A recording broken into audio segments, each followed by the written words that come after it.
Isang matapat na guro na walang kasalanan ang ikinulong, na siyang nagbunsod sa determinadong pakikibaka ng kanyang anak laban sa mga tiwaling opisyal. Mula sa mapanganib na pag-infiltrate hanggang sa makapigil hiningang interogasyon sa gitna ng kagubatan, nagtagumpay ang anak na isiwalat ang kabulukan ng sistema at palayain ang kanyang ina. Ngunit sino nga ba talaga ang magandang dalagang ito na buong tapang na binuwag ang maruming sistema? Sa likod ng lahat ng tagumpay, mayroong isang hindi inaasahang pagtataksil na naglantad kung paanong ang pinakamalapit na kapanalig ay maaaring maging kalaban sa dilim. Sino talaga ang nagkokontrol ng lahat ng ito, at ano ang tunay na halaga ng katotohanan? Sa isang hindi inaasahang pagkakataon, ang payapang buhay ng isang dalaga na nagngangalang Anya, nakilala sa kanyang kaakit-akit na mukha at matatag ngunit tahimik na pag-ugali, ay biglang ginambala ng isang nakagigimbal na balita. Ang kanyang ina, si Ginang Rosalinda, isang guro na mahigpit na naninindigan sa katapatan at iginagalang sa buong bayan ng San Isidro, Laguna, ay bigla na lamang kinuha ng mga pulis.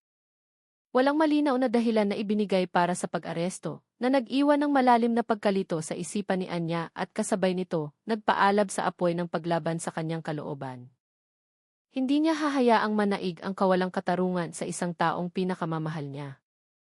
Ang pangyayaring iyon ang naging simula ng isang paglalakbay na puno ng mga hamon, kung saan ang katatagan ng puso at katapangan ay susubukin upang isiwalat ang tabing ng katotohanang sadyang ikinukubli. Hindi na nag-aksaya ng panahon si Anya. Sa mga tiyak na hakbang, agad siyang nagtungo sa lokal na istasyon ng pulisya. Ang kanyang mukha ay nagpapakita ng pinaghalong matinding pag-aalala at nag-aalab na determinasyon. Pagdating doon, sinubukan niyang hanapin ang mga sagot sa kung ano talaga ang nangyari sa kanyang ina. Magandang hapon po, sir. Nais ko po sanang itanong ang tungkol sa pag-aresto sa aking ina, si Genzi. Rosalinda. Bakit po siya ikinulong at ano ang mga paratang sa kanya? Tanong ni Anya na may mahinahon ngunit matatag na boses. Ang kanyang mga mata ay direktang nakatitig sa pulis na nasa likod ng information desk. Ang pulis, na may maasim na mukha, ay sumulyap lamang sandali at sumagot na may magaspang na tono. Sino si Giangi? Rosalinda? Wala kaming tala ng pangalan niya rito. Umuwi ka na. Hindi sumuko si Anya. Pero kararating lang po niya dito, sir. Dinala po siya rito kanina lang. Isa po siyang guro. Bahagyang nanginginig ang kanyang boses, pinipigilan ang emosyon. Ngunit sa halip na makakuha ng inaasahang paliwanag, si Anya ay hinarap ng mas masamang pag-ugali. Isang pulis na mas malaki ang katawan ang lumapit, itinuturo si Anya gamit ang kanyang hintuturo. Sinabi nang ang wala ang pangalan na iyan. Bingi ka ba? Umalis ka na rito ngayon din o ituturing ka naming nanggugulo, sigaw nito na nagpalingon sa ilang tao sa paligid. Naramdaman ni Anya na sumisiklab ang kanyang galit, ngunit sinubukan niyang pigilan ito. Gusto ko lang malaman kung bakit inaresto ang aking ina. Karapatan ko ito bilang isang mamamayan, sigaw ni Anya, mas mataas na ngayon ang kanyang boses. Suminghalang pulis at marahang itinulak si Anya patungo sa pinto. Makinig ka, ineng, bulong ng isang mas matandang pulis. Mababa ang kanyang boses ngunit puno ng babala. May mga bagay na mas mabuting wag nang pakialaman. Kung ipagpapatuloy mo ito, baka mapahamak ka lang. Ang mga salitang iyon, kahit pabulong, ay tumusok sa isipan ni Anya, na nagbunsod ng isang bagong hinala na dahan-dahang umuusbong. Mayroon bang mas malaki at mas madilim na bagay sa likod ng pag-aresto sa kanyang ina? Ang tanong na iyon ay paulit-ulit na umiikot sa kanyang isipan, na nag-udyok sa kanya na hindi lamang maghanap ng mga sagot, kundi isiwalat ang katotohanan. Ang pabulong na babala mula sa pulis ay patuloy na umalinggaw sa isipan ni Anya, na sumasabay sa bawat hakbang niya palayo sa gusali ng mga tagapagpatupad ng batas na tila malamig at walang pakiramdam. May mga bagay na mas mabuting wag nang pakialaman. Kung ipagpapatuloy mo ito, baka mapahamak ka lang. Ang pangungusap na iyon ay hindi lamang isang walang lamang banta, ito ay isang kislap na nagsindi ng apoy ng hinala sa kalooban ni Anya. Bakit nila gustong umurong ako? Bulong niya sa sarili habang tinatawid ang mataong kalsada. Ang anino ng matatag na mukha ng kanyang ina ay patuloy na bumabagabag sa kanya. Ano ang itinatago nila at bakit napakakaiba ng pag-arestong ito? Pagdating sa bahay, hindi mapakali ang isipan ni Anya. Kinuha niya ang kanyang telepono, sinubukang tawagan ang isang kakilala na maaaring magbigay sa kanya ng impormasyon. Hello, Kuya Marco. Si Anya to. Kailangan ko ng tulong mo, sabi niya sa boses na pilit pinapakalma. Inaresto si inay ng mga pulis at pakiramdam ko may mali. Pinalayas pa nila ako sa istasyon.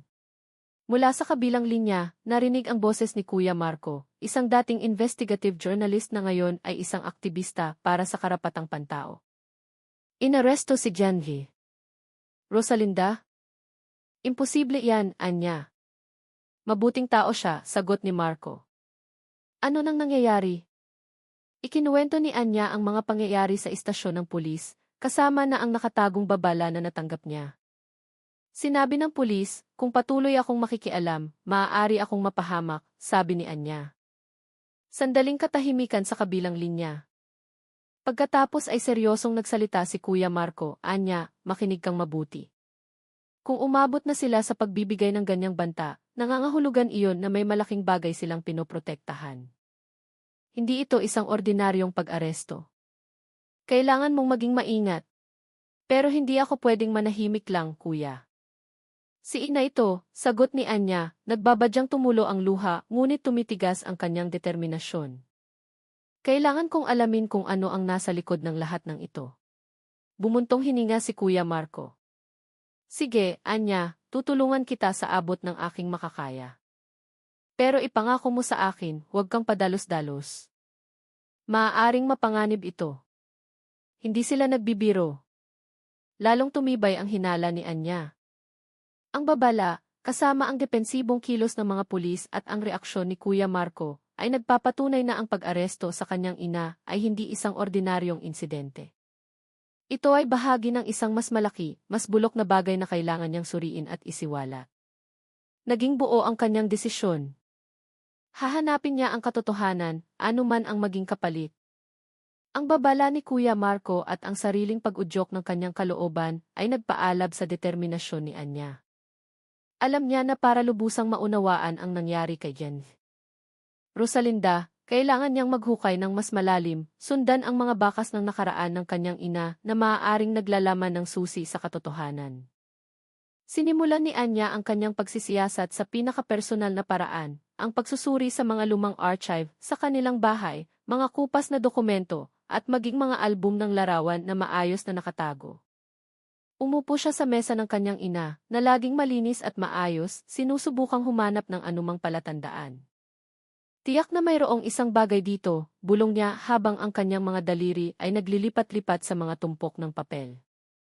Hindi nagtagal, napansin niya ang isang luma at medyo hupas na brown na folder na nakasingit sa pagitan ng mga aklat pampaaralan. Walang nakasulat sa folder, ngunit sa hindi malamang dahilan, nakuha nito ang kanyang pansin. Maingat niya itong binuksan. Sa loob, nakatago ang iba't ibang kopya ng mga dokumento ng lupa, mga sulat mula sa notaryo, at ilang mga sulat kamay na tala ni Env. Rosalinda na tila buod ng mga pagpupulong. Ano to, bulong ni Anya, sinisimulang basahin.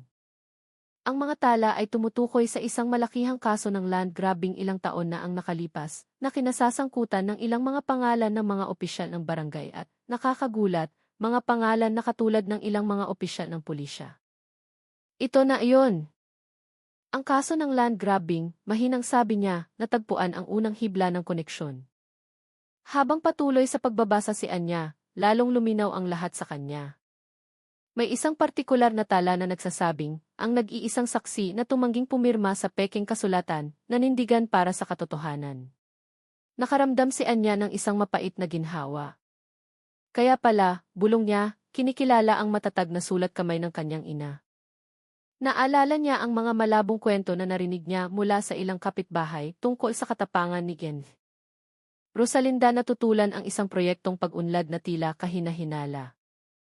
Naalala niya kung paano sinabi ng kanyang ina noon, ang katotohanan ay parang tubig, Anya. Palagi itong makakahanap ng daan kahit na kailangan itong dumaan sa pinakamatitigas na bato. Naalala ni Anya ang isang pag-uusap ng kanyang ina sa isang kapwa-guro na narinig niya ng malabo ilang taon na ang nakalipas. Ayan, Gil.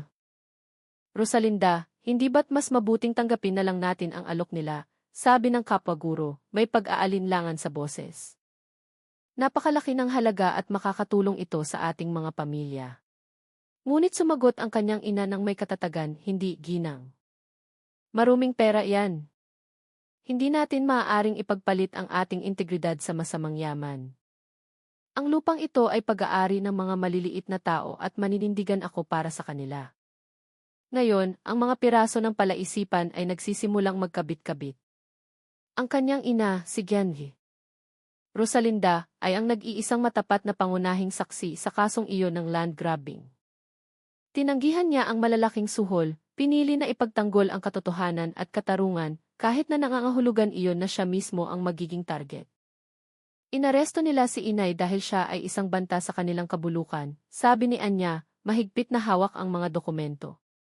Ang kanyang determinasyon ay hindi na lamang tungkol sa paghahanap ng mga sagot, kundi naging isang nag-aalab na apoy para sa katarungan. Ang pagkatukla sa lumang brown na folder, kasama ang lahat na nilalaman nito na naglantad sa mapait na katotohanan, ay nagpatibay sa paniniwala ni Anya. Ngayon ay naunawaan na niya kung bakit naging target ang kanyang ina, si Gianni Rosalinda. Ang mga sulat kamay na tala ni Gianni Rosalinda na nakatago doon, kasama ang mga alaala ng mga malabong pag-uusap na narinig niya noon, ay nagpinta ng isang malinaw na larawan. Ang kanyang ina ay ang nag-iisang muog ng katotohanan sa gitna ng bagyo ng tiwaling land grabbing. Tinitigan ni Anya ang mga dokumento na may nanlulumong mga mata. Para bang bawat piraso ng papel ay nagliliwanag ng aura ng sakripisyo. Kaya pala, mahinang bulong niya, halos mabulunan ang boses. Tinanggihan ni inay ang suhol dahil sa katotohanan. Naalala niya ang isang gabi maraming taon na ang nakalipas, nang hindi niya sinasadyang marinig ang pag-uusap ng kanyang ina sa isang lalaking maayos ang pananamit sa kanilang sala. Ang lalaki, na ngayon ay pinaniniwalaan ni Anya na isa sa mga sangkot, ay nagsasalita na may nanunumbat na tono. Ayan, Rosalinda, ito'y isang ginintuang pagkakataon. Napakalaki ng halaga, sapat na para masiguro ang kinabukasan ng iyong pamilya. At hindi mo na kailangang mag-alala pa sa anumang bagay. Naalala ni Anya na sandaling nanahimik ang kanyang ina bago sumagot sa isang tinig na mahinahon, ngunit puno ng kapangyarihan. Paumanhin po, Ginoo. Hindi kayang tanggapin ng aking konsensya ang perang nakuha mula sa pagyurak sa karapatan ng iba. Ang lupang ito ay karapatan nila, at ang katotohanan ay hindi maaaring ipagpalit sa anumang halaga ng pera. Pinilit pa ng lalaki. Pero ginang, ito'y para sa ikabubuti ng lahat. Huwag ninyong pahirapan ang inyong sarili. Maaari kayong maging target kung patuloy kayong tatanggi. Ngumiti lamang ng bahagya ang kanyang ina. Naniniwala ako sa katotohanan, Ginoo, at maninindigan ako dito, anuman ang panganib. Ngayon, bawat piraso ng alaala ay bumabalik sa isipan ni Anya, na nagpapatunay sa bawat detalye na natagpuan niya sa mga dokumento. Ang kanyang ina, isang simpleng guro, ay nagpakita ng pambihirang katapangan sa pagharap sa tukso at banta. Tinanggihan niya ang alok ng malalaking suhol na maaaring magbago ng kanilang buhay, upang mapanatili ang prinsipyo at katarungan para sa mga maliliit na tao. Ginawa nilang target si inay dahil siya ay sobrang tapat, bulong ni Anya, dumadaloy ang luha sa kanyang mga pisngi. Dahil tumanggi siyang yumuko sa kanilang kabulukan. Naghalo ang sakit at galit sa kanyang kalooban. Ngunit higit sa lahat, mayroong isang bumubulusok na pagmamalaki sa integridad ng kanyang ina. Ang katotohanang ito, kahit masakit, ay lalong nagpatibay sa kanyang determinasyon na lumaban, hindi lamang para palayain ang kanyang ina, kundi para itaguyod ang katarungang nyurakan.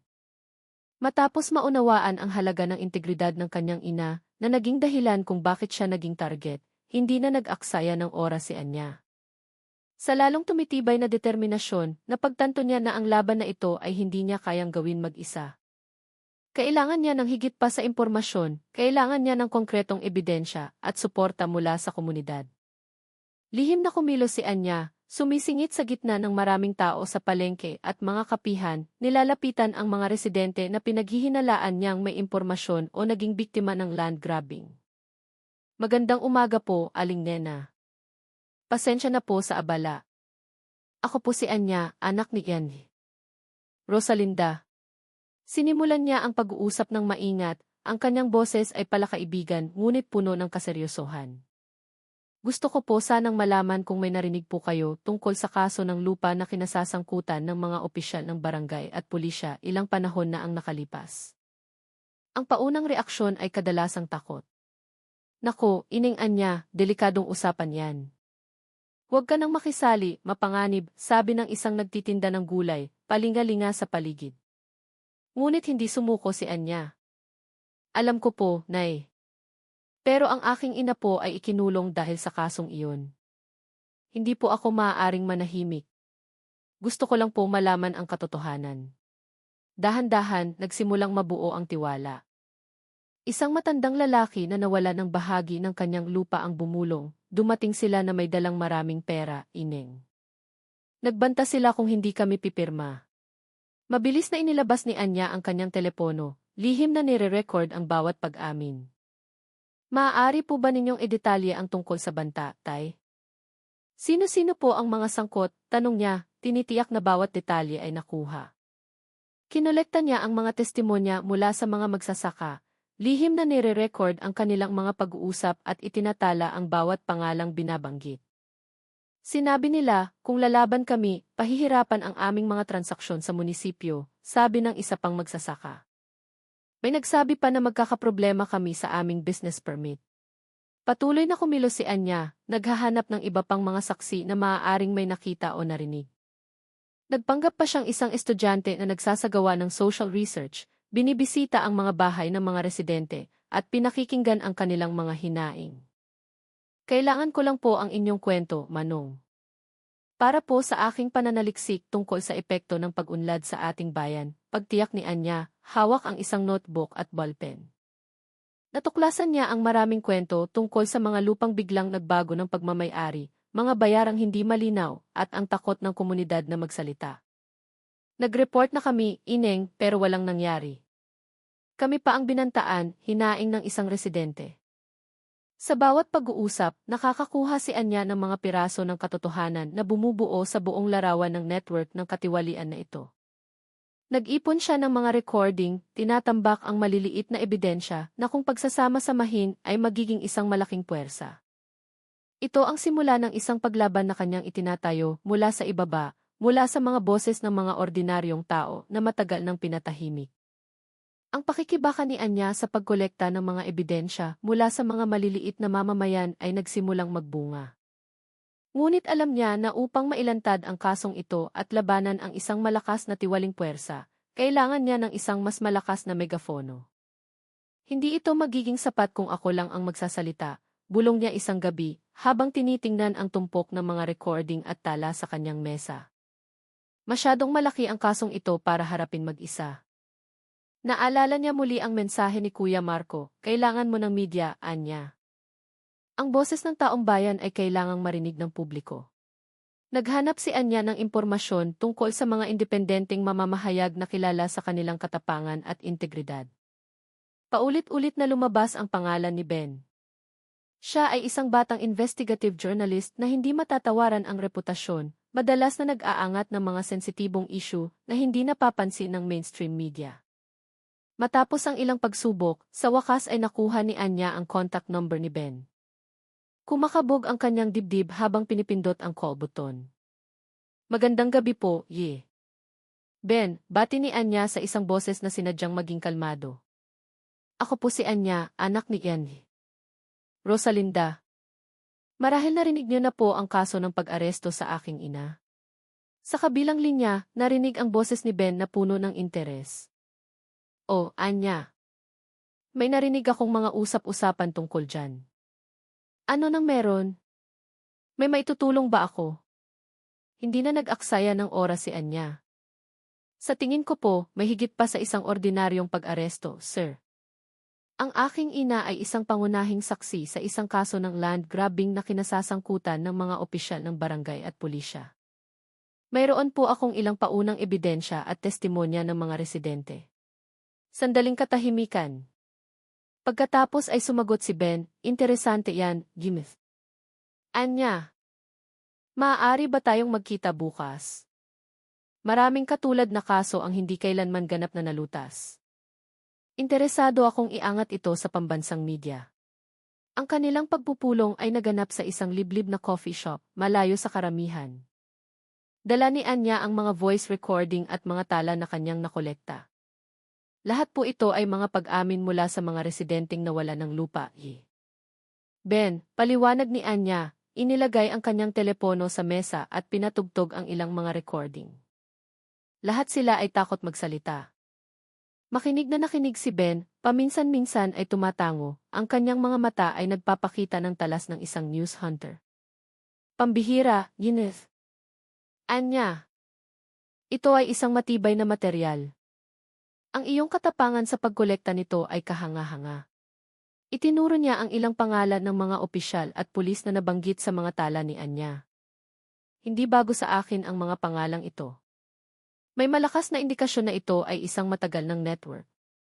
Kailangan ko po ang tulong ninyo para mailantad ito, sabi ni Anya. Wala po akong lakas na labanan sila mag-isa. Isinara ni Ben ang kanyang laptop. Huwag kang mag-alala, Imes. Anya. Ang mga kasong tulad nito ang aking espesyalidad. Bubuwagin natin ito ng magkasama. Karapatan ng publiko na malaman ang katotohanan. Isang bahagyang ngiti ang gumuhit sa mga labi ni Anya. Nakahanap siya ng isang kapanalig. Ang pakikipagtulungan kay Ben ay nagbigay ng malaking moral na suporta kay Anya.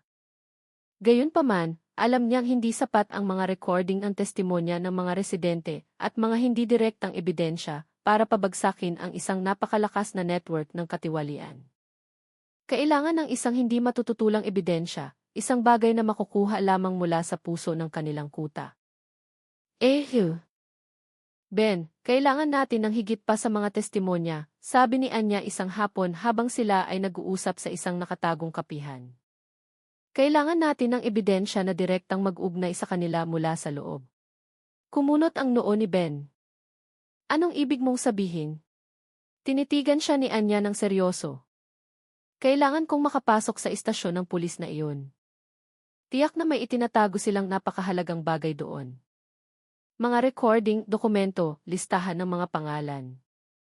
Sandaling natahimik si Ben. Emma. Anya, masyadong mapanganib yan. Hindi ka isang security personnel o pulis.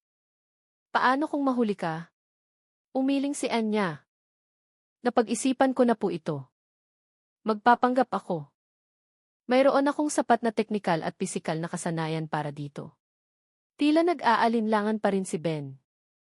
Ang magpanggap sa loob ng istasyon ng pulis ay napakadelikado. Paano mo ito gagawin?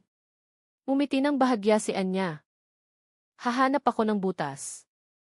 Isang peking pagkakakilanlan, marahil bilang isang VP o bagong empleyado sa administration. Inihanda niya ang kanyang sarili para sa lahat ng posibilidad, inaalala ang bawat detalye ng mga pamamaraan sa opisina at mga butas sa seguridad na maaaring magamit. Sanay na po ako rito, sir. Kaya kong kontrolin ang sitwasyon sa ilalim ng pressure. At tandaan, hindi lang ito tungkol sa aking ina, kundi tungkol sa katarungang inagaw mula sa maraming tao. Matapos ang isang mahabang debate, sa wakas ay tumango si Ben. CJ, Imas. Anya. Tutulungan kitang ihanda ang lahat ng kailangan mo, lalo na ang isang kapanipaniwalang peking pagkakakilanlan. Pero tandaan, bawat hakbang ay dapat kalkulado. Kung may indikasyon ng panganib, umatras agad. Huwag kang kumuha ng hindi kinakailangang panganib. Tumango si Anya ng may katatagan. Naiintindihan ko po, sir. Ito ang tanging paraan para makuha ang pangunahing ebidensya. Kung magtatagumpay tayo, ito ay magiging isang malaking dagok sa kanila. Sa kasunduang iyon, binuo ang isang matapang na plano. Naghanda si Anya na pumasok sa lungga ng mga leon, magpanggap at sumuot sa istasyon ng pulisya upang isiwalat ang katotohanang nakakandado doon. Ang plano ni Anya na magpanggap para makapasok sa istasyon ng pulis ay hindi lamang isang padalos-dalos na ideya. Sa likod ng kanyang mahinahong mukha ay nakatago ang mga teknikal at pisikal na kasanayan na kanyang hinasa sa loob ng maraming taon, mga kakayahang ayon ay kanyang pangunahing puhunan. Ben, handa na po ba ang aking mga peking dokumento? Tanong ni Anya ilang araw pagkatapos, habang suot ang isang maayos na damit at salamin na may frame, na lubos na nagpabago sa kanyang hitsura. Malayo ang itsura niya sa karaniwang Anya. Inabot ni Ben ang isang peking EV card at isang sulat ng VEFI na may opisyal na letterhead. Handa na, Anya. Lahat ng data ay inihanda para magmukhang kapanipaniwala. Tandaan, ang iyong papel ay isang bagong EV sa archive section. Subukang huwag masyadong mapansin, pero huwag din namang hindi makita. Tumango si Anya at maingat na sinuri ang bawat detalye ng mga dokumento. Sige po, susubukan kong humanap ng butas para makapasok sa kanilang sistema. Sa maingat na paghahanda at kumakabog na dibdib, pumasok si Anya sa headquarters ng pulisya na dating nagpalaya sa kanya. Nakalusot siya sa guard post na may palakaibigang ngiti at kumpiyansang kilos. Magandang umaga po, ako po si Anya Torres, bagong EV sa archive section, bati niya sa receptionist, iniaabot ang kanyang peking sulat. Tumango lang sandali ang receptionist, sinuri ang dokumento, at itinuro ang isang pasilyo. Nasa dulo ang archives room. Gamit ang access sa loob ng gusali, sinimula ni Anya ang kanyang misyon. Binabati niya ang bawat pulis na nakakasalubong niya, nagtatayo ng imahe bilang isang masipag at medyo mahiyain na bagong empleyado upang mabawasan ang hinala. Sa archives room, nagkunwari siyang abala sa pag-aayos ng mga lumang file. Ngunit ang kanyang mga mata ay palihim na naghahanap ng computer terminal o server na maaaring magbigay sa kanya ng access sa mga GIF recording. Excuse me po, sir. May computer po ba akong magagamit para maghanap ng mga lumang data sa archive? Tanong niya sa isang senior na staff sa archives na humihigop ng kape. Itinuro ng staff ang isang computer sa sulok ng silid. Gamitin mo na lang yan, pero wag mong gagalawin ang main system, ha? Sensitibo yan. Masunuring tumango si Anya, ngunit isang bahagyang ngiti ang sumilay sa kanyang mga labi. Ang main system mismo ang kanyang hinahanap. Gamit ang kanyang kasanayan, nagtagumpay siyang makapasok sa internal network ng istasyon. Ang kanyang mga daliri ay maliksing sumasayaw sa keyboard, tinatagos ang bawat layer ng data security. Hindi nagtagal ay natagpuan niya ang kanyang hinahanap, ang key recording ng pag-aresto kay Jens. Rosalinda. Malinaw na nakita ni Anya kung paano dinala ang kanyang ina ng walang wastong arrest warrant, isang malaking paglabag sa pamamaraan. Salamat, Nay, bulong niya sa screen, halo-halong emosyon ng pagkaantig at galit. Agad niyang na-download ang recording sa isang nakatagong storage device na dala niya. Isang mahalagang unang hakbang ang kanyang matagumpay na naisagawa. Sa pagkakaroon ng TV recording ng pag-aresto kay Jens. Rosalinda, hindi tumigil si Anya. Alam niyang simula pa lang iyon. Ang pinakamahalagang ebidensya ay ang makakapag-ugnay ng direkta sa mga opisyal sa kaso ng land grabbing. Nasa kamay ko na ang recording, Ben, bulong ni Anya sa isang secure na tawag pagkatapos niyang makaalis sa istasyon. Pero sigurado akong may mas malaki pa sa loob. Baka isang listahan. Sumagot si Ben na may pag-iingat. Mag-ingat ka, Anya. Huwag mong masyadong pilitin ang sarili mo. Malaking bagay na ang unang tagumpay na ito. Ngunit iba ang sinasabi ng kutob ni Anya. Naalala niya ang mga malabong usapan na madalas niyang marinig tungkol sa kahina-hinalang daloy ng pera at mga opisyal na biglang yumaman. Kailangan kong bumalik, desisyon niya sa kanyang sarili. Tiyak na may digital archive tungkol doon. Gamit ang access na nakuha niya dati, nagpasya siyang pumasok muli. Sa pagkakataong ito, mas tiyak ang kanyang target, ang internal computer na naglalaman ng data sa pananalapi o mataas na antas ng administrasyon. Gamit ang parehong peking pagkakakilanlan, bumalik si Anya sa istasyon ng pulis kinabukasan, nagkukunwaring tinatapos ang kanyang Naghintay siya ng tamang pagkakataon hanggang sa humupa ang tao sa Central Administration Office. Excuse me po, ma'am. Gusto ko lang po i-verify ang ilang mga archive number sa main system, sabi ni Anya sa isang natitirang staff, pilit na itinatago ang kanyang kaba.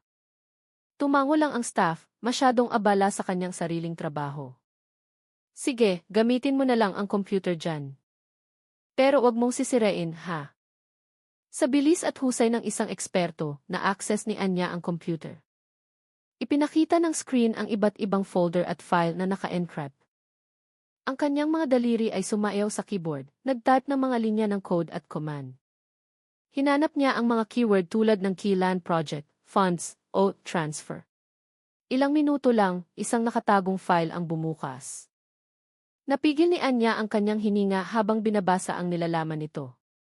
Ito ay isang detalyado at nakakakilabot na listahan ng mga pangalan ng mga opisyal ng pulis at barangay, kasama ang halaga ng madilim na pondo na kanilang natanggap mula sa kaso ng land grabbing. Nakasulat din ang mga petsa at paraan ng transfer. Diyos ko, bulong niya, nanlalaki ang mga mata.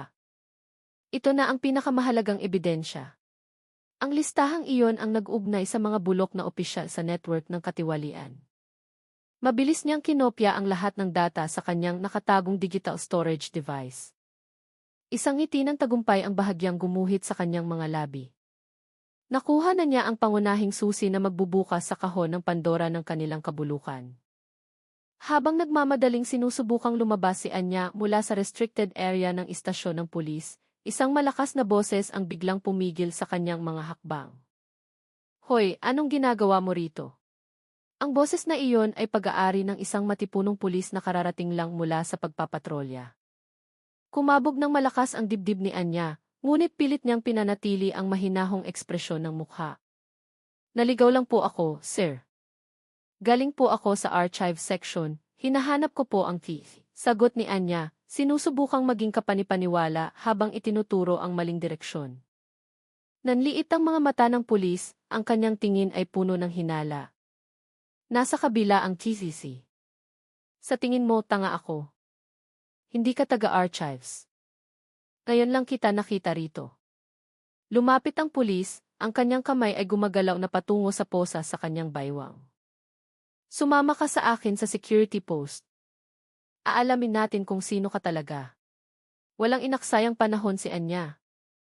Napagtanto niyang nabisto na ang kanyang pagpapanggap. Ito ay isang kritikal na sandali. Hindi niya hahayaang mahulog sa kanilang mga kamay ang ebidensyang kakatapos lang niyang makuha. Sa bilis ng kidlat, agad na pinatumba ni Anya ang pulis gamit ang isang mabilis at tiyak na galaw. Iniipit ang kanyang braso sa likod at ibinagsak siya sa sahig ng walang ingay. Mabilis na kinalagkad ni Anya ang walang malay na pulis palabas ng gusali sa pamamagitan ng isang tahimik na daan sa likod patungo sa isang maliit na kakahuyan sa gilid ng headquarters. Doon, sa ilalim ng malabong liwanag ng buwan, mahigpit niyang itinali ang pulis sa isang malaking puno. Ngayon, mag-usap tayo ng maayos, sabi ni Anya. Ang kanyang boses ay malamig at matalas, ang kanyang tingin ay tumatagos. Ang pulis, na ngayon ay humihingal at takot, ay tumingin sa kanya ng may pagkalito. Sino ka ba talaga? Anong gusto mo? Hindi sinagot ni Anya ang tanong na iyon. Sa halip, nagsindi siya ng isang maliit na siga malapit sa kanila, hinahayaang sumayaw ang mga apoy at magpabanaag ng mga nakakatakot na anino sa kanyang mukha. Alam ko ang tungkol sa kaso ng land grabbing. Alam ko ang tungkol sa listahan ng mga pangalan na tumanggap ng maruming pera. At alam kong inaresto ang aking ina dahil siya ang pangunahing saksi. Iniiwas ng pulis ang kanyang mukha, tumatangging magsalita. Hindi ko alam ang sinasabi mo, bulong niya, sinusubukang maging matatag. Huwag mong sayangin ang oras mo. Bumuntong hininga si Anya at dahan-dahang inilabas ang isang baril mula sa ilalim ng kanyang damit, itinutok ito sa ulo ng pulis. Sige, kung ayaw mong magsalita, dito na magtatapos ang usapang ito. Pero bago yon, gusto kong malaman mo. Sisiguraduhin kong malalantad ang lahat ng kabulukan ninyo at kasama ang pangalan mo. Ang lamig ng baril sa kanyang sentido. Ang tunay na takot ay tuluyang gumapang sa mukha ng pulis. Teka, huwag. Magsasalita na ako, sigaw niya, sumusuko sa pressure. Ang pag-aresto sa nanay mo. Plano yon lahat para patahimikin siya. Masyado siyang maraming alam. Ang pag-amin na iyon, kahit pilit, ang kumpirmasyong kailangan ni Anya, nagpapatibay sa bawat hinala niya at nagpaalab sa kanyang galit na patuloy na lumaban. Ang baril sa kamay ni Anya at ang sumasayaw na siga sa kadiliman ng gabi ay bumasag sa katahimikan. Sa wakas, nadaig ng takot ang kayabangan ng pulis. Sige, mag-uusap na ako, sigaw niya, nanginginig ang boses. Ano nang gusto mong malaman? Ibinaba ni Anya ng bahagya ang baril, ngunit nanatiling matalas at tumatagos ang kanyang tingin. Sabihin mo sa akin, bakit inaresto ang aking ina? Ano ang kanyang papel sa kasong ito ng land grabbing? Huminga ng malalim ang pulis, sinusubukang pakalmahin ang sarili. Ang pag-aresto kay Jans. Rosalinda. Hindi iyon opisyal na utos mula sa itaas. Isa iyong plano. Lumingalinga siya sa paligid na para bang takot na may makarinig kahit na sila ay nasa loob ng kakahuyan. Isang plano para patahimikin ang pangunahing saksi. Siya ang nag-iisang hindi nila kayang bilhin, hindi nila kayang takutin. Nanliit ang mga mata ni Anya. Kaya pala, isang banta ang aking ina sa inyo. Dahan-dahang tumango ang pulis. Masyado siyang maraming alam. Mayroon siyang mga ebidensya na maaaring sumira sa lahat. Sino ang sila na tinutukoy mo? Giit ni Anya, tumitigas ang boses. Sino-sino ang kasama sa planong ito? Nag-alinlangan ang pulis.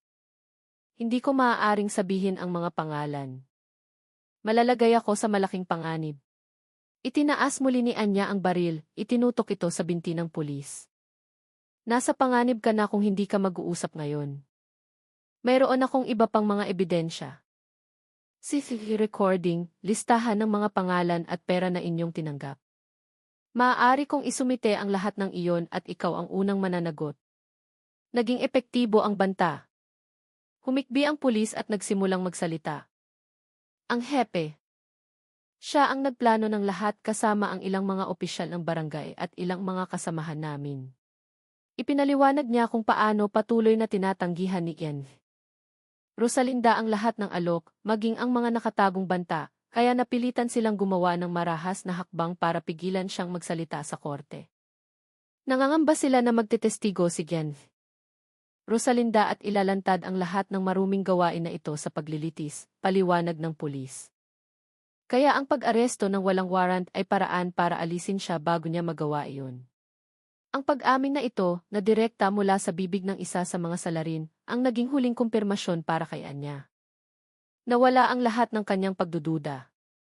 Ang kanyang ina ay tunay na biktima ng isang maruming konspirasyon na kinasasangkutan mismo ng mga tagapagpatupad ng batas. Ang isang baga ng apoy ay naging isang nagliliyab na apoy. Ang pag-amin ng pulis sa ilalim ng banta ay nagbigay ng mahalagang kumpirmasyon kay Anya, nagpapatunay sa kabulukan sa likod ng pag-aresto sa kanyang ina. Ngunit alam niya na ang isang pag-amin na nakuha sa pamamagitan ng sapilitang interogasyon sa gitna ng kakahuyan ay hindi sapat na ebidensya sa mata ng batas o ng publiko. Kailangan itong ma-record, naisip ni Anya habang pinagmamasdan ang pulis na nakatali pa rin sa puno. Kailangan niya ng isang voluntaryong pag-amin, o kahit isang pag-amin na na-record sa mas opisyal na kondisyon upang tunay na mabuwag ang network na ito. Sa isang bagong plano na mabilis na nabuo sa kanyang isipan, kinalagan ni Anya ang pulis matapos bigyan ito ng isang matinding babala. Narinig mo? Mayroon akong iba pang matibay na ebidensya. Kung susubukan mong gumawa ng kahit ano, pagsisisihan mo. Tiniyak ni Anya na hindi magre-report ang pulis sa nangyari. Pagkatapos ay tinawagan niya si Ben, ang mamamahayag. Ben, kailangan ko ulit ng tulong ninyo. Kailangan nating makakuha ng isang recorded na pag-amin direkta mula sa isa sa mga pangunahing sangkot sa kanilang headquarters. Nagulat si Ben sa katapangan ni Anya, ngunit sa huli ay pumayag. Napakadelikado nito, Anya, pero kung magtatagumpay, ito'y magiging isang malaking bomba. Muling bumuo ng plano si Anya para sa infiltration. Sa pagkakataong ito, may mas tiyak na target, makakuha ng isang recorded na oral na pag-amin. Muli siyang nagpanggap at pumasok sa istasyon ng pulis, armado ng isang sopistikadong nakatagong recording device mula kay Ben. Tandaan, Anya, hanapin mo ang isa sa kanila na pinakamalamang na mapapasalita, paalala ni Ben sa pamamagitan ng isang maliit na earpiece. Dumating ang pagkakataon nang makita ni Anya ang isa sa mga pulis na nasa listahan ng mga tumanggap ng pera, na nag-iisa sa break room at nagrereklamo tungkol sa pressure mula sa kanyang mga superiors. Maingat na lumapit si Anya. Sir, may narinig po akong hindi magandang balita. Ano po ba ang nangyayari? Tanong niya na may nag-aalalang tono. Ang pulis, na mukhang stressed, ay suminghal. Lahat ito dahil sa lintik na kaso ng lupa na yan. Lahat tayo ay tinatarget ngayon. Nagkunwaring nakikisimpatya si Anya. Pero, sir, hindi ba tapos na ito? Hindi ba't naayos na ang kaso ni Ken? Rosalinda? Biglang tumingin ng matalim ang pulis. Naayos? Siya ang tinik sa lalamunan natin. Kailangan nating siguraduhin na hindi na siya kailanman makakapagsalita. Napigil ni Anya ang kanyang hininga. Perpektong gumagana ang kanyang recorder. Kaya ang pag-aresto kay Jens. Rosalinda ay talagang bahagi ng plano para patahimikin siya. Sir, tanong niya, lalo pang ng udyo. Ang pulis, na hindi alam na nire-record siya, ay nagsimulang magsalita ng walang preno, dala ng frustrasyon at pressure. Siyempre, alam niya ang lahat tungkol sa kung paano namin inayos ang plano, kung paano namin minanipula ang mga dokumento, at kung sino-sino ang tumanggap ng bahagi ng pera, kasama na ang mismong hepe. Binanggit pa niya ang mga detalye ng sabwatan at pagtataksil sa pagitan ng mga opisyal, kung paano sila naglalaglagan para pagtakpan ang kanilang mga bakas. Para ito sa aming kaligtasan, Ineng, sabi niya, na para bang binibigyang katwiran ang kanilang mga ginawa. Patuloy na nagtanong si Anya, ginagabayan ang usapan para mailabas ng pulis ang mahahalagang detalye. Bawat salitang lumabas sa bibig ng pulis ay malinaw na na-record, naging isang hindi matututulang ebidensya ng isang maruming konspirasyon at pagtataksil. Nakuha ko na, bulong ni Anya kay Ben sa pamamagitan ng earpiece pagkatapos niyang makalabas. Ang kumpletong pag-amin sa kanilang plano. Ito ang yayanig sa kanila hanggang sa kanilang mga ugat. Gamit ang recording na ito, hindi na nag-aksaya ng oras si Anya. Agad niyang ipinadala ang audio file sa isang anti-corruption NF na una na niyang nakausap, pati na rin sa national media sa pamamagitan ng network ni Ben. Sa maikling panahon, sumabog ang bomba. Naging viral ang kaso, naging sentro ng atensyon ng publiko na hindi na maiiwasan, na nagpilit sa lahat na tumingin sa institusyon ng pulisya na matagal nang itinuturing na hindi nagagalaw. Ang recording ng pag-amin na ipinadala ni Anya sa DIG at sa media ay agad na naging viral. Ang epekto nito ay naramdaman sa bawat sulok ng bansa, nyugyog ang institusyon ng pulisya hanggang sa pundasyon nito. Ang balita tungkol sa konspirasyon ng land grabbing at ang di makatarungang pag-aresto kay Yen Rosalinda, isang matapat na guro, ay naging pangunahing headline sa lahat ng dako. Bumaha ng matatalas na komento sa social media at nanawagan ng pananagutan ang publiko. Hindi ito maaaring palampasin. Ang mga pulis ay dapat magprotekta, hindi mang-api, sigaw ng isang komentarista sa pambansang telebisyon. Kailangan namin ng katarungan para kay Yen Rosalinda. Sa harap ng napakalaking panggigipit mula sa publiko, sinubukan ng pulisya na kontrolin ang pinsala. Isang biglaang press conference ang inihayag. Ang hepe ng lokal na pulisya, kasama ang ilang matataas na opisyal, ay humarap sa dose-dosenang mga mamamahayag at mga kamera. Nililinaw namin na ang mga kumakalat na balita ay pawang paninira lamang, sabi ng hepe na may matatag na boses, bagaman baka sa kanyang mukha ang tensyon. Ang pag-aresto kay Jens Rosalinda ay dahil sa kanyang di umanong pagkakasangkot sa isang legal na kaso, hindi tulad ng ipinapalabas. Sinubukan niyang kumbinsihin ang publiko na lahat ng pamamaraan ay isinagawa ayon sa batas. Kami ay tagapagtanggol ng komunidad. Imposibleng mayroong mga opisyal na gagawa ng ganoong kasuklam-suklam na bagay sa aming institusyon. Ngunit hindi nagtagal ang kanilang kasinungalingan. Sa gitna ng press conference, isang mamamahayag mula sa isang independenteng media na kasosyo ni Ben ang nagtaas ng kamay at malakas na nagtanong, paano ninyo ipapaliwanag ang audio recording na ito, hepe? Malinaw na maririnig dito ang pag-amin ng isa sa inyong mga opisyal tungkol sa plano ng pag-aresto kay Yen Rosalinda at ang pagkakasangkot ng mahahalagang opisyal sa kaso ng land grabbing. Mabilis niyang pinatugtog ang isang maliit na bahagi ng audio recording na ipinadala ni Anya. Ang boses ng pulis na nagsasalita tungkol sa konspirasyon at pagtataksil ay umalinggang sa silid, nasasaksihan ng milyon-milyong mga mata sa buong Pilipinas. Agad na namutla ang mukha ng hepe. Ang mga opisyal sa kanyang tabi ay nagkatinginan ng may kaba. Biglang naging maingay ang silid dahil sa sunod-sunod na tanong mula sa mga mamamahayag. Ano ito, hepe? Itatanggi niyo ba ang boses na ito? Nangangahulugan ba ito na sangkot ang inyong institusyon sa krimen? Ang kasinungalingan na kanilang binuo ay gumuho sa isang iglap sa harap ng hindi matututulang ebidensya. Ang publiko na nanonood sa kanilang mga tahanan ay nakaramdam ng galit at pagkasuklam. Niloko sila. Ilang sandali pa, ipinalabas ng pambansang telebisyon ang TV recording ng pag-aresto kay Yan Rosalinda, na nakuha rin ni Anya, na malinaw na nagpapakita na walang arrest warrant. Ang internal na investigasyon na orihinal na binalak ng pulisya, ay sa wakas ay kinuha na ng mas mataas na otoridad. Ang provincial director, na matagal nang nanahimik, ay personal na bumaba upang imbestigahan ang kaso na nagdumi sa imahe ng institusyong kanyang pinamumunuan. Ang iskandalong nalantad sa pamamagitan ng recording ni Anya at ng pagpapalabas ng TV footage ay nagdulot ng isang lindol sa hanay ng kapulisan. Ang kasinungalingan na kanilang binuo ay gumuho sa isang iglap at ang panggigipit ng publiko ay umabot sa sukdulan.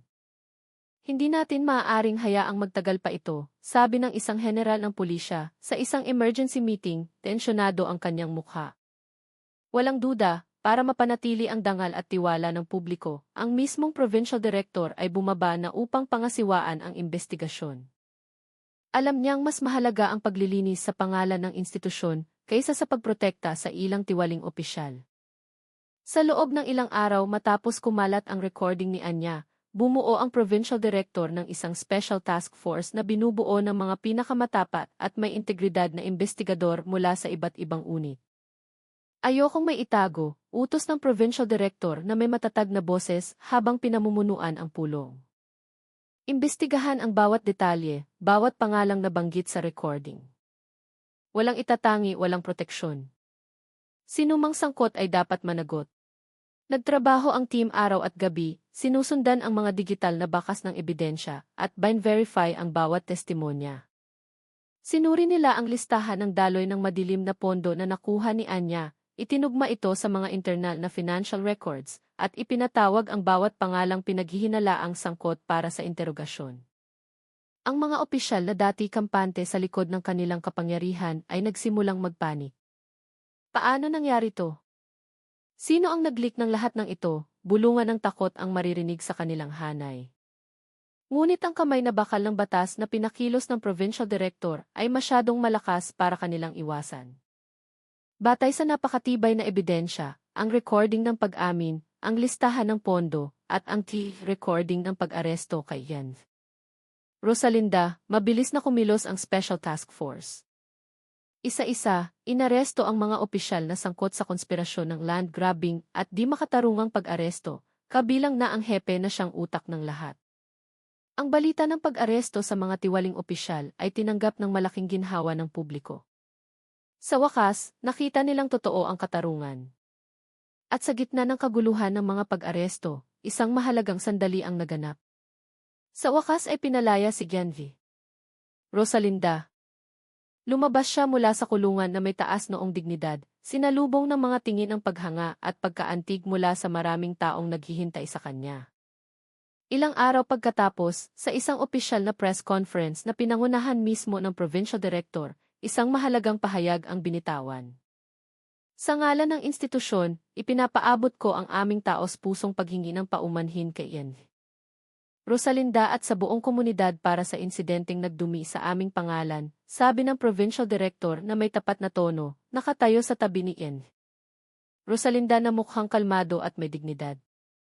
Inaamin namin na may mga pagkakamali at hindi ka nais-nais na gawain na isinagawa ng mga tiwaling opisyal sa loob ng institusyong ito. Titiyakin naming maipapatupad ang katarungan at ang mga salarin ay mapaparusahan ng naaayon sa batas. Ang pahayag na iyon ay naging simbolo ng pagbabalik ng pag-asa para sa isang sistemang pansamantalang nasira. Matapos ang drama ng pag-aresto sa mga tiwaling opisyal at ang publikong paghingi ng paumanhin mula sa provincial director, isang bagong kabanata ang nagsimula. Ang provincial director, na may seryosong mukha ngunit puno ng katapatan, ay ginamit ang pagkakataon sa press conference para ibalik ang tiwala ng publiko na labis na nabawasan. Ang insidenteng ito ay isang mapait na aral para sa aming lahat, sabi ng provincial director, ang kanyang boses ay umalinggaw sa buong silid. Sa kanyang tabi, si Gianji. Rosalinda ay nakatayong matatag, isang simbolo ng katarungang ipinaglaban. Ipinapangako namin na hindi na ito maulit. Lilinisin namin ang institusyong ito mula sa lahat ng uri ng katiwalian. Pagkatapos ay lumingon siya sa mga kamera at nagbigay ng isang matatag na panawagan sa lahat ng hanay ng kapulisan sa buong bansa. Inuutusan ko ang lahat ng miyembro ng Pambansang Pulisya ng Pilipinas, mula sa APARI hanggang Jolo, na huwag tularan ang mga kasuklam-suklam na gawain ng mga opisyal na nagdumi sa ating pangalan. Huwag na huwag ninyong iisipin na pagtaksilan ang tiwala ng taong bayan, diin niya, tumataas ang boses. Narito tayo hindi para pagsilbihan, kundi para magsilbi. Tayo ay mga tagapagtanggol at tagapangalaga ng komunidad, hindi mga maninila. Ang panawagang iyon ay hindi lamang isang retorika, kundi isang tunay na pangako at commitment para sa pagbabago. Ang pahayag ng Provincial Director ay sinalubong ng masigabong palakpakan mula sa mga mamamahayag at sa publikong naroroon. Sa social media, bumuhos ang positibong tugon. Sa wakas, may isang leader na matapang na nanindigan, sulat ng isang netizen. Ang dating puno ng paninisi at galit ay napalitan ngayon ng suporta at pag-asa. Ang komunidad na matagal nang nakaramdam ng pananakot at kawalan ng pag-asa ay nakaramdam ngayon ng sariwang hangin ng katarungan. Dahan-dahan ngunit tiyak, ang kapayapaan ay nagsimulang manumbalik sa kanilang bayan. Ang relasyon sa pagitan ng mga residente at ng kapulisan, na dating tensyonado at puno ng hinala, ay unti-unting bumuti. Ang mga pulis na dati iniiwasan ay muling binabati ng may ngiti. Salamat po, sir, sa pagpapanatili ng seguridad sa aming lugar, sabi ng isang nagtitinda ng kakanin, nakangiti sa isang nagpapatrolyang pulis. Ito ang bunga ng katapangan, integridad ni Yenv. Rosalinda, at ang commitment ng Provincial Director na linisin ang kanyang institusyon. Ang nawalang tiwala ay muling nabuo, naging pundasyon para sa isang mas mabuting relasyon at isang mas maliwanag na hinaharap. Ang taos-pusong paghingi ng paumanhin mula sa Provincial Director at ang kanyang matatag na panawagan sa buong hanay ng kapulisan ay nagmarka ng isang malaking pagbabago. Ang komunidad na dati puno ng frustrasyon at kawalan ng tiwala ay nakaramdam ngayon ng isang hindi masukat na ginhawa. Hindi ko akalaing makikita ko ang araw na ito, sabi ng isang residente sa kanyang kapitbahay, nagluluha habang pinapanood ang replay ng press conference sa telebisyon. Ang aming mga pulis, talagang nagbabago na sila. Nagsimulang maglakas loob ang mga tao na magsalita tungkol sa kanilang mga karanasan, hindi na may takot, kundi may pag-asa sa katarungan.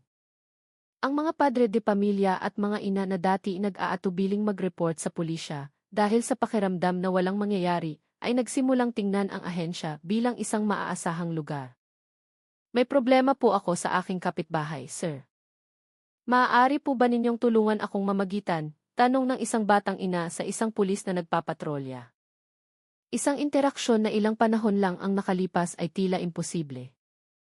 Ang pulis, na ngayon ay may muling isinabuhay na diwa ng paglilingkod, ay sumagot ng may kabaitan. Siyempre po, ma'am. Handa kaming tumulong sa anumang problema ng komunidad. Pag-usapan po natin sa barangay hall.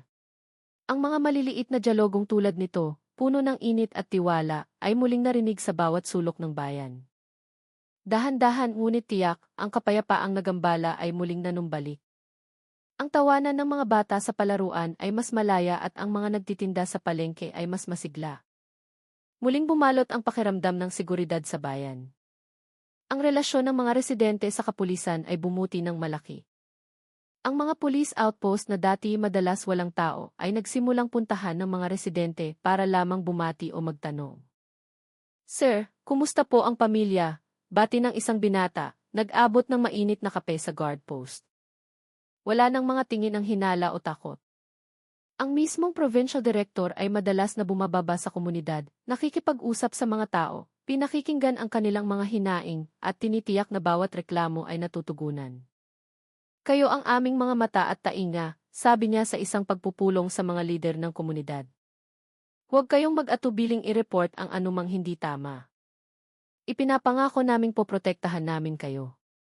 Ang sandaling ito ay naging patunay na kahit minsan ng nadungisan, ang isang institusyon ay maaaring bumangon muli basta't may katapangan na aminin ang pagkakamali at matatag na determinasyon na magbago. Ang muling sumibol na tiwala ay naging mahalagang pundasyon para sa isang mas mabuting buhay. Naramdaman ng publiko ang kasiyahan at ginhawa.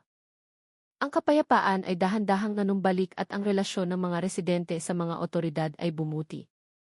Ngunit sa gitna ng kagalakan, isang nakagugulat na katotohanan ang nagsimulang malantad na nagbago sa buong pananaw ni Anya sa kanyang misyon. Gabi pagkatapos ng madamdaming press conference, nang sa wakas ay nakauwi na si Ian. Rosalinda at mahigpit na niyakap ang kanyang anak, naramdaman ni Anya na may kakaiba. Inay, napakagaling ninyo, bulong ni Anya, tumutulo ang luha sa kanyang mga pisngi. Hindi ko alam kung paano ninyo nagawang maging ganoon katapang. Mumiti lamang ng bahagya si Ian. Rosalinda, puno ng kahulugan ang kanyang tingin. May mga bagay na hindi ko maaaring ikwento noon, anak.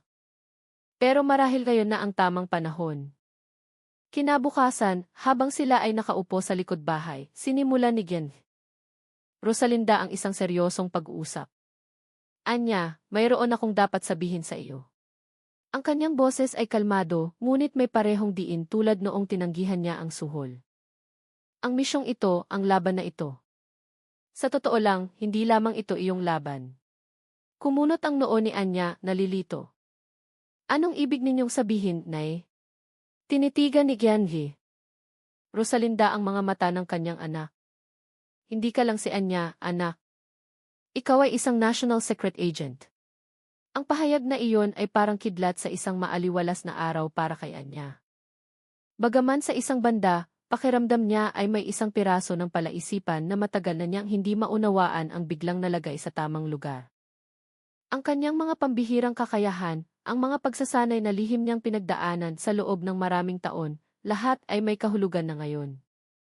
Secret Agent, ako. Hindi maitago ni Anya ang kanyang pagkagulat. Kaya pala. Lahat ng ito ba ang tunay kong tungkulin? Tumango si Gianhi. Rosalinda. Anak. Itinalaga ka ng espesyal para imbestigahan ang network ng katiwalian sa hanay ng kapulisan dito. Matagal nang binalak ang misyong ito. Naalala ni Anya ang kanyang pagkabata, kung paano siya palaging hinihikayat ng kanyang ina na matuto ng iba't ibang kasanayan, mula sa martial arts hanggang sa computer hacking, palaging may dahilan na para protektahan ang sarili. Ngayon, naunawaan na niya. Lahat iyon ay bahagi ng kanyang paghahanda para sa malaking misyong ito. Pero, paano po kayo, Nay? Tanong ni Anya, bumaling ang tingin sa kanyang ina. Alam niyo po ba ito mula pa sa simula? Pumayag po ba kayong maging pain? Ngumiti si Gianhi. Rosalinda, isang ngiti na puno ng sakripisyo at pagmamalaki. Alam ko, anak. Matagal ko nang alam kung sino ka talaga at ang misyong iyong dinadala. Pumayag akong maging pain sa operasyong ito para tulungan kang maisakatuparan ang malaking misyon para sa katarungan. Alam kong ito ang tanging paraan para malinis ang isang institusyon na sobrang bulok na. Ang pag-amin na iyon ay nagpagulo sa puso ni Anya. Ang kanyang respeto at paghanga sa kanyang ina ay tumaas ng husto. Isang malaking lihim ang nalantad na nagpapaliwanag sa lalim ng kanilang ugnayan at sa walang katapusang sakripisyo sa likod ng bawat hakbang ng kanilang pakikibaka. Hindi nagtagal matapos ang press conference na matagumpay na nagbalik ng tiwala ng publiko, isang espesyal na tawag ang dumating mula sa opisina ng Provincial Director. Pagdating nila, iba ang pakiramdam sa opisina. Wala nang tensyon o labis na formalidad, sa halip ay mayroong aura ng paggalang at pagpapahalaga. Ang Provincial Director, na nakasuot ng kumpletong uniforme, ay sinalubong sila ng may tapat na ngiti. Emma. Anya, Gianhi. Rosalinda, maupo po kayo, sabi niya, ginagabayan sila sa mga komportableng upuan. Matapos ang kaunting pag-uusap, tinitigan ng Provincial Director si Anya ng may pagmamalaki. Emma. Anya, natanggap ko na ang kumpletong ulat tungkol sa operasyong ito. Dapat kong sabihin, ang iyong ginawa ay pambihira. Pagkatapos ay bumaling siya kay Jens. Rosalinda, ang kanyang tingin ay puno ng pagpapahalaga. At kayo, Gianhi. Rosalinda, malumanay niyang sabi, walang sapat na salita para ipahayag ang aming pasasalamat sa inyong sakripisyo. Tumango lamang si Gianhi. Rosalinda, may luhang pumatak sa gilid ng kanyang mata. Gusto ko lang pong makita ang katarungan, sir, at naniniwala ako sa aking anak. Tumayo ang provincial director at bahagyang yumuko sa harap ni Env. Rosalinda, isang malalim na kilos ng paggalang. Ang inyong sakripisyo ay nagbukas sa aming mga mata at tumulong na linisin ang pangalan ng kapulisan. Utang na loob namin ito sa inyong dalawa. Pagkatapos ay inabot niya ang isang plaque ng pagkilala kay Yenv. Rosalinda at isang espesyal na lenkana kay Anya bilang simbolo ng pagkilala sa kanilang mga serbisyo. Sa pribadong pagpupulong na iyon, muling tiniyak ng provincial director ang commitment ng institusyon na magpatuloy sa pagbabago, salamat sa katapangan ng isang ina at sa talino ng isang secret agent na nagpanggap bilang kanyang sariling anak. Sa simula, tila lahat ay nagtapos sa tagumpay. Ngunit si Anya, gamit ang kanyang matalas na instinct bilang isang ahente, ay nakaramdam ng isang bagay na hindi tama. Masyadong perpekto, naisip niya isang gabi, habang sinusuri muli ang bawat detalye ng kaso. Nagsimula siyang mapansin ang ilang mga bagay na hindi lubos na makatwiran, lalo na kung paano lumitaw ang ilang impormasyon at kung paano tila itinuturo ang investigasyon sa mga partikular na target. Ang hinala ni Anya ay partikular na nakatuon kay Ben, ang independenteng mamamahayag na tumulong sa kanya mula sa simula. Gamit ang kanyang kasanayan, sinimulan ni Anya ang isang lihim na investigasyon kay Ben, hinuhukay ang kanyang background at mga koneksyon. Nihack niya ang sistema ng komunikasyon ni Ben, naghahanap ng mga kakaibang pattern o kahina-hinalang mga kontak. Hindi nagtagal ay natuklasan ni Anya ang isang mapait na katotohanan. Isang naka-encrypt na komunikasyon ang naglantad ng isang nakagugulat na impormasyon. Si Ben ay hindi lamang isang independenteng mamamahayag na uhaw sa katarungan. Siya ay bahagi ng isa pang grupo ng mga konspirador, isang mas malaki at hindi nakikitang grupo na may sariling mga interes. Malinaw na ipinakita ng recording na minanipula ni Ben ang direksyon ng kanilang investigasyon, ginamit ang kaso ni Ian Rosalinda bilang isang kasangkapan upang alisin ang mga kalaban sa negosyo o politika ng kanyang grupo. Ang pagtataksil na iyon ay tumama kay Anya na parang isang bagyo. Naramdaman niyang pinagtaksilan siya at ginamit. Ang lahat ng kanilang pinaghirapan ay nadungisan ng isang nakatagong agenda. Ngunit higit sa lahat, ang katapangan ng isang ina at ang talino ng isang anak ay maaaring yumanig sa isang sirang sistema, kahit mula sa loob.